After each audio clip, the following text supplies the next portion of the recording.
Uno de los problemas que más han afectado, digámoslo así, la situación de nuestro continente en los últimos tiempos es el avance, por así decirlo, de lo que se llamaría la marea rosa, que en las partes o así de, pues en otras partes del mundo tiene que ver con la llegada de gobiernos claramente de izquierda al poder en diferentes partes y en diferentes países, en los diferentes países que componen América Latina. Esto ha sido interpretado en varias partes del mundo como una especie de venganza, por así decirlo, popular en contra de las políticas neoliberales que se habían impuesto en el continente durante la década de 1980 y 1990, momentos en que se había hundido o se estaba produciendo, digamos, el hundimiento y el retroceso de la Unión Soviética pues, y también del comunismo, es decir, había fracasado o se había estancado por la lucha guerrillera, las luchas guerrilleras de emancipación en todo el continente, y se había producido un avance de la derecha que había aceptado, por así decirlo, las iniciativas del libre mercado y la globalización como horizontes insuperables de la posmodernidad y de la modernidad tardía, para llevar a cabo, por así decirlo, una implementación de los famosos, pues de los famosos puntos que había promovido Estados Unidos. Esto se vio, por ejemplo, ya en 1991, cuando se acepta, digamos, los países del continente aceptan el consenso de Washington y empiezan a aplicar con fuerza las reformas neoliberales en todas partes del continente. Esto llevó incluso al colapso de ciertos gobiernos durante esa época, como en Ecuador, la dolarización de Ecuador, por ejemplo, que va de la mano con eso, la caída, digámoslo así, de los regímenes socialdemócratas en Venezuela, pues de la socialdemocracia venezolana, la crisis que se desata de la deuda argentina, entre otras que van dándole cabida a la izquierda. Sin embargo, resulta interesante que muchos autores en América, pues, o sea, que han escrito sobre este problema, especialmente, por ejemplo, pues voy a tomar dos casos que apuntan desde dos puntos de vista totalmente distintos, dos libros que han sido publicados por autores latinoamericanos, pero en inglés, como lo son el de Jorge Castañeda, Leftovers, Tales of Latin America Left, es decir, hacia la izquierda, pues fue el izquierdismo, las historias de la izquierda latinoamericana de Jorge Castañeda, que es un autor completamente anticomunista, liberal y antiizquierdista en la mayor parte de sus opiniones. Sin embargo, en ese libro, Jorge Castañeda interesantemente divide la izquierda en dos vertientes. Una izquierda buena y moderada que él caracteriza como la de Lula, pues la de Lula en Brasil, y una izquierda mala que él considera populista, que sería la izquierda chavista.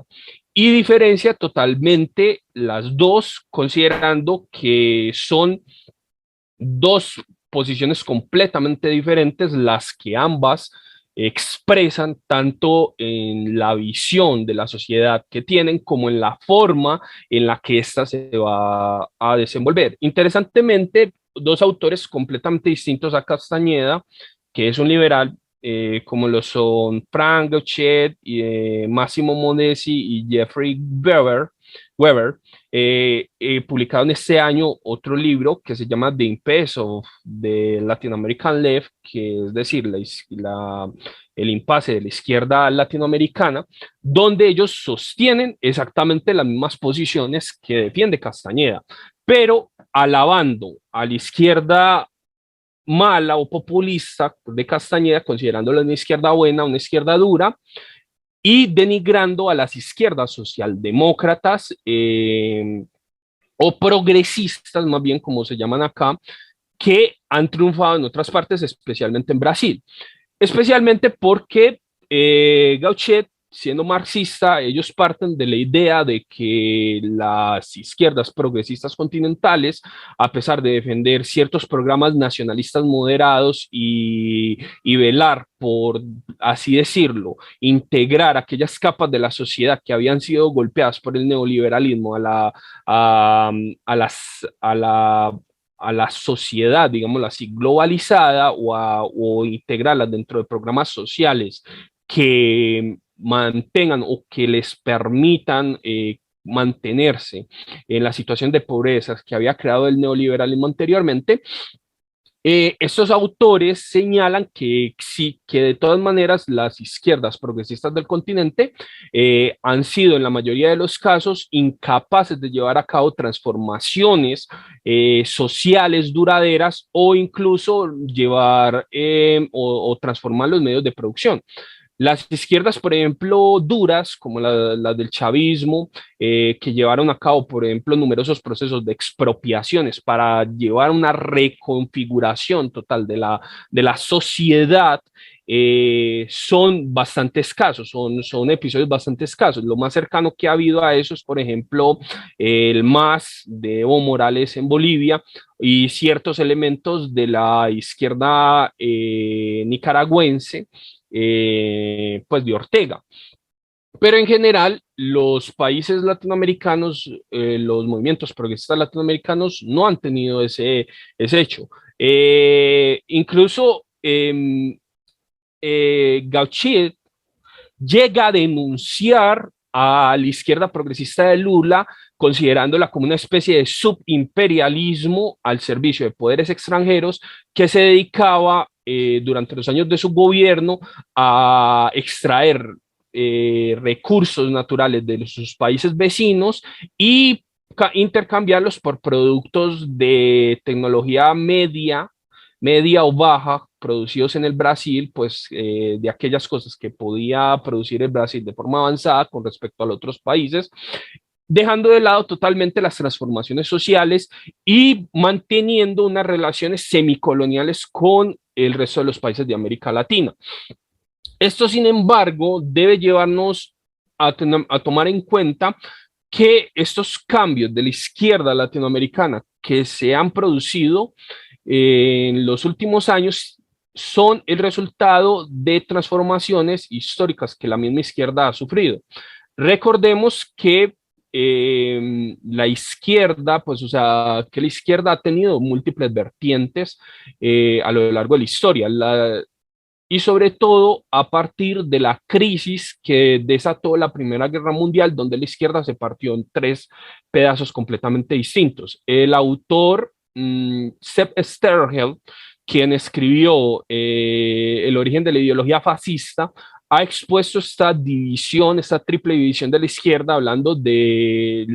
nacimiento, por ejemplo, del fascismo, como una de las formas de la izquierda radical nacionalista que quiere hacer la revolución. La segunda, pues, o sea, que esa sería una de las primeras, digamos, divisiones de la izquierda, o sea, una izquierda nacionalista revolucionaria que va a girar alrededor de Sorel. La segunda división que aparecería sería una izquierda moderada, no revolucionaria, pero que quiere realizar una serie de reformas sociales progresivas a través de las ideas que había desarrollado Bernstein de abandonar, por ejemplo, el hegelianismo, abandonar las lecturas de Marx, abandonar todas esas cosas, hablar de un socialismo espiritual, un socialismo organizado que supuestamente adoptaría los puntos de vista burgueses y que poco a poco, a través de una acción social sostenida, una revolución pasiva, iría cambiando la sociedad hasta convertirla en una sociedad socialista. Y finalmente, una tercera izquierda revolucionaria internacionalista que sería el comunismo, que con el triunfo de los bolcheviques en Rusia se convertiría, digámoslo así, en la forma de izquierda conocida. Los cambios posteriores que se dan a lo largo, pues, digamos, de las luchas ideológicas del siglo XX dejaron solamente existiendo la izquierda reformista, la izquierda nacionalista de origen fascista desapareció en la Segunda Guerra Mundial, la izquierda comunista bolchevique internacionalista desapareció con la caída de la Unión Soviética y la única izquierda que realmente sobrevivió durante el siglo XX y a la que pertenecieron muchos autores como Norberto Bobbio, entre pues, uno de los más conocidos, o John Rawls, son la izquierda, digámoslo así, progresista, que nace de las ideas de reforma tomada de la socialdemocracia alemana, que había estudiado sobre todo el caso de los fabianos en Inglaterra. Esta tercera forma de izquierda socialdemócrata, que es una forma, digámoslo así, de transformación lenta de la sociedad a través de una serie de reformas, solamente puede llevarse a cabo por medio de un pacto con la burguesía y sobre todo con las grandes empresas que no se oponen a la izquierda, que consideran que los regímenes, tanto de izquierda como de derecha, pueden convertirse en medios de acumulación del capital para llevar a cabo el mantenimiento de la soberanía de los principios capitalistas. Esta tercera izquierda socialdemócrata, que durante toda la Guerra Fría estuvo enfrentada contra el comunismo y que pues históricamente desde el rechazo de las tesis de Kautsky, de las tesis revolucionarias de la Revolución de Octubre de Lenin, siempre ha sido procapitalista, ha estado precisamente atrapada y ha apoyado el capitalismo en todas sus vertientes. Hasta el día de hoy, sobre todo con el ordoliberalismo alemán y las diferentes manifestaciones de ello con la tercera vía inglesa de Anthony Giddens y, pues, y presidentes como Bill Clinton y Tony Blair. Como sea, hoy en día nosotros tenemos que tener todas estas cosas muy en cuenta porque esta izquierda reformista tiene diferencias sustanciales con las izquierdas revolucionarias, con las izquierdas que en el continente han sido agrupadas bajo el mal pues, o sea, el rótulo bastante primitivo de castrochavismo, que sería una especie de izquierda comunista revolucionaria con ideales nacionalistas, como lo fueron pues realmente en un principio la revolución cubana y la revolución chavista en Venezuela. Como sea, estas son dos modelos completamente divergentes que tienen históricamente raíces completamente distintas y todo eso nos lleva pues hacemos este análisis, hacemos esta breve introducción para entender el gobierno de Gustavo Petro, o sea, la llegada de Gustavo Petro al poder en Colombia. La llegada de Gustavo Petro, por supuesto, no tiene nada que ver con la izquierda dura de la que hablan, por ejemplo, estos autores estadounidenses como Gotchet, y tampoco tiene nada que ver, por ejemplo, con el chavismo. Es una izquierda realmente blanda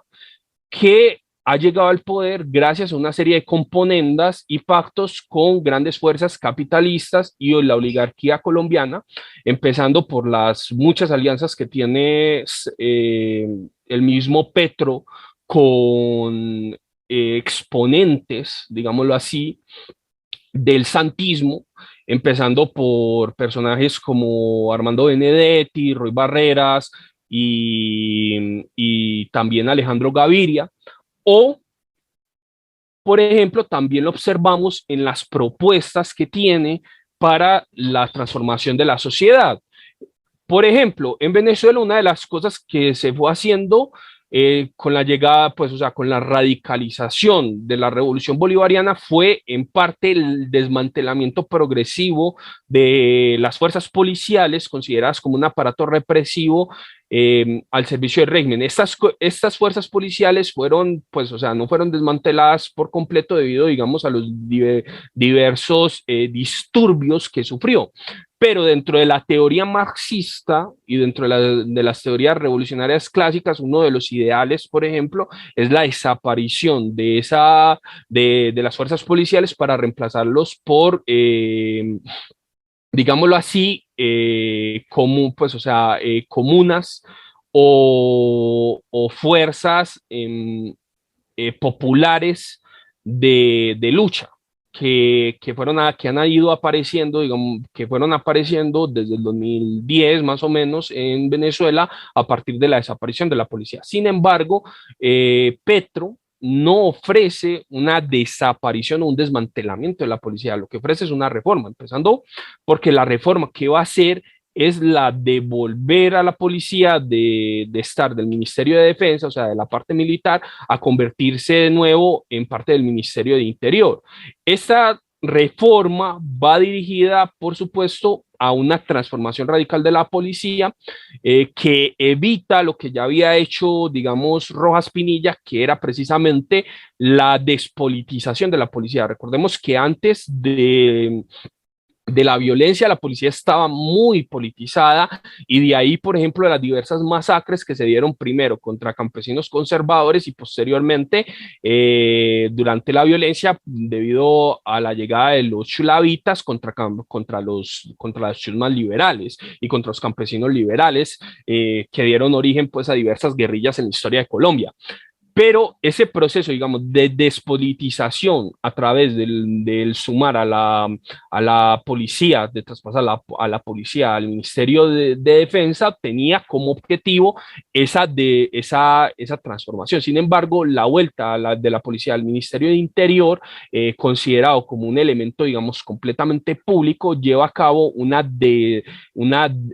ideologización de la misma al servicio de las clases poderosas y sobre todo porque la policía se convierte, por así decirlo, en un agente para frenar a aquellos agentes que se considera que no son completamente compatibles con los ideales que se están imponiendo en el mundo.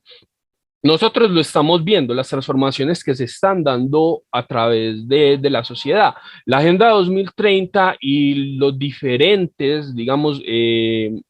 movimientos que ha hecho el Foro Económico de Davos van dirigidos a un desmonte progresivo de los estados de derecho y de las formas democráticas de gobernar para darle paso, por así decirlo, a sistemas de control poblacional. Estos sistemas de control poblacional o biopolíticos, como han sido denominados por las diferentes escuelas que han estudiado, digamos, la aparición de los aparatos represivos como las cárceles y la policía en el siglo XX, empezando pues por la escuela de Michel Foucault y continuando con los trabajos de Giorgio Agamben, pues han tenido como objetivo han mostrado, por ejemplo, la forma en que el Estado ha organizado estas. Todo eso lo podemos ver en la forma en que Petro está reorganizando, pues, o piensa reorganizar el sistema policiaco. Además, esta transformación de la policía no tiene nada que ver con las viejas tesis marxistas. En ese sentido, uno puede recordar los viejos pasajes que tiene pues, o sea, la famosa entrevista que le hizo alguna vez Orson Welles a Stalin, donde se enfrentan, pues, digamos, dos visiones totalmente distintas del cambio social. Está la visión, por ejemplo, de Stalin, basada totalmente, digámoslo así, en la lucha de clases que se expresa en esa entrevista, el uso de la violencia como medio para obtener el poder, la expropiación de las clases dirigentes, la transformación de la sociedad por medios violentos o incluso pues no tan violentos, pero que llevan a cabo pues una reconfiguración total del aparato económico frente a las opiniones de Orwell que le dice a Stalin, pues en la entrevista, que no, que la violencia es una cosa que debe ser dirigida solamente contra las clases reaccionarias que pretenden acabar con eso y que, pues, o sea, que pretenden detener las reformas sociales que lleven a la instauración de la utopía. En ese sentido, no podría decir que la izquierda que representaba el estalinismo se ha hundido, la lucha de clases se ha hundido, algo que vemos precisamente en los diferentes gobiernos progresistas que se han dado, y más bien la visión de Orwell de unas pequeñas reformas en lugar de una gran revolución para llevar a cabo una transformación de la sociedad y el uso de la policía como un medio para detener a aquellos que se opongan a las diferentes reformas que el gobierno vaya imponiendo, han sido la visión que ha triunfado. Petro representa precisamente esta visión, una visión burguesa de la revolución, es decir, no una visión proletaria ni una versión popular de la misma, como muchos autores o como la prensa reaccionaria y de derecha lo presenta, sino que más bien se trata de una reconfiguración de las mismas estructuras de la burguesía que ahora se renuevan a través del progresismo de Petro y que van a reestructurar la sociedad. En gran parte, nosotros vamos a ver una reedición del gobierno de Santos, de la época del santismo, donde en gran parte todas estas cosas se habían ido perfilando y que ahora nosotros vamos a experimentar. El uso de la policía, las transformaciones de la misma, las reformas que se le está haciendo, no son más que una continuación de las reformas que ya había empezado Iván Duque desde el año pasado debido a las protestas que se hicieron. Lo mismo va a pasar con la forma en que Petro va a gobernar, porque lo que se está realizando no es más que una reconfiguración del mismo capitalismo internacional, que está pasando, digámoslo así, de una línea neoliberal defensora de ciertos elementos de derecha a una línea nueva de transformación y de abolición de la propiedad personal en favor de la instauración de una propiedad, digamos, totalmente enajenada, completamente expropiada, por así decirlo, por los gobiernos, pues, o sea, por el capitalismo, que esté al servicio totalmente, digámoslo así, de las clases poderosas y de lo que se podría llamar las sociedades burguesas más, pues, o sea, de las grandes empresas y los grandes capitalismos financieros. Lo mismo pasó durante las elecciones en Colombia. No fue coincidencia que la ofensiva de Jaime Gilinski para comprar las propiedades del capitalismo nacional representados por el GEA, por el grupo GEA, avanzando sobre Nutresa y Sura, fueran de la mano de la agresiva campaña política de Petro. Ambas van conectadas las unas con las otras. Y podemos decir que Petro en un momento u otro romperá con la izquierda populista que le ha dado el poder, con los movimientos populares que le han dado el poder, para en su lugar imponer una dictadura oligárquica al servicio del non. Esto ya lo había, pues, o sea, esto lo estamos contemplando, por ejemplo, en Chile, donde el mismo, por ejemplo, Boric, que es uno de los referentes de Petro, para llegar al poder, ha roto, por ejemplo, gran parte de sus promesas electorales, ha pactado por completo con la concertación, es decir, con las viejas oligarquías capitalistas, y ha perseguido a los mapuches pues en sus territorios, militarizando gran parte, digamos, de las vías y más. Se ha producido totalmente un continuismo dado por un presidente que se llamaba a sí mismo de izquierda y que está dentro de esta marea progresista. No, por los mismos contactos que ha desarrollado y los diferentes movimientos que estamos viendo en estos momentos, en el ajedrez político que se está desarrollando en estos momentos en Colombia, y que incluso está enfadando a gran parte de los petristas de pura sangre, es decir, de los agentes que llevaron a cabo la victoria del pacto histórico, que se consideraban pues incondicionales seguidores de Petro, en la medida en que se le está entregando cada vez más ministerios y posiciones de poder a la vieja, pues a los viejos liberales venidos del samperismo y del santismo, no deja de ser muy diciente acerca de cuál será muy probablemente el rumbo de Petro en el futuro, que no va a ser más que una forma de continuismo disfrazada bajo la intensificación de los movimientos sociales y políticos que se han venido produciendo en Colombia no van a pararse con la llegada de Petro al poder, sino que sin duda se van a radicalizar en la medida en que todo este proceso se vaya volviendo cada vez más insostenible. Nosotros debemos entender que hay llegado el momento de, pues, o sea, de un cambio social